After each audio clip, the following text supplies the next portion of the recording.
So energy efficiency we measure in how much energy is used to move people or goods. The energy is measured in joules and the distance in meters. So the less energy we need to move something a meter means it's more efficient.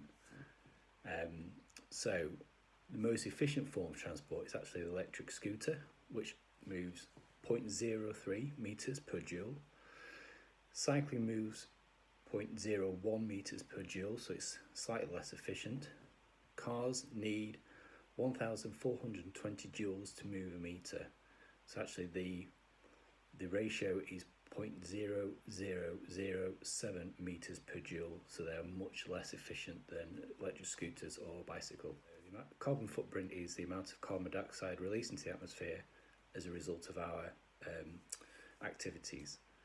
This is calculated through what we call life cycle assessment, which takes into account the energy needed to produce goods as well as the energy required to power them, and all the infrastructure such as roads as well as the pollution they produce as well.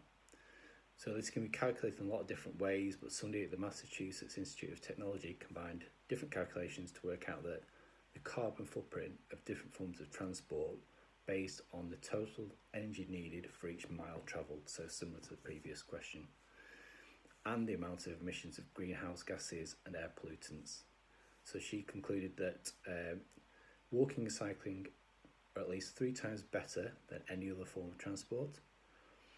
Cycling actually needs less than 10% of the energy required by a car and produces 90% less pollutants than a bus. And that lady was called Shreya Daves. Biggest thing we can do in terms of transport is to drive cars less. They are the biggest pollutants in terms of transport. Walking and cycling are the best forms of transport for the environment, but we can also do things like eating less meat and dairy, using sustainable forms of power, and repairing, reusing and recycling goods all help to reduce our impact on the planet. Buses at off-peak times are the worst form of transport because they spend a lot of time just sitting, idling, so they're running their engines and they're not moving, transporting people. But public transport is really important for moving people at peak times. It performs important social functions, and at busy times it's actually very efficient and very good for the environment.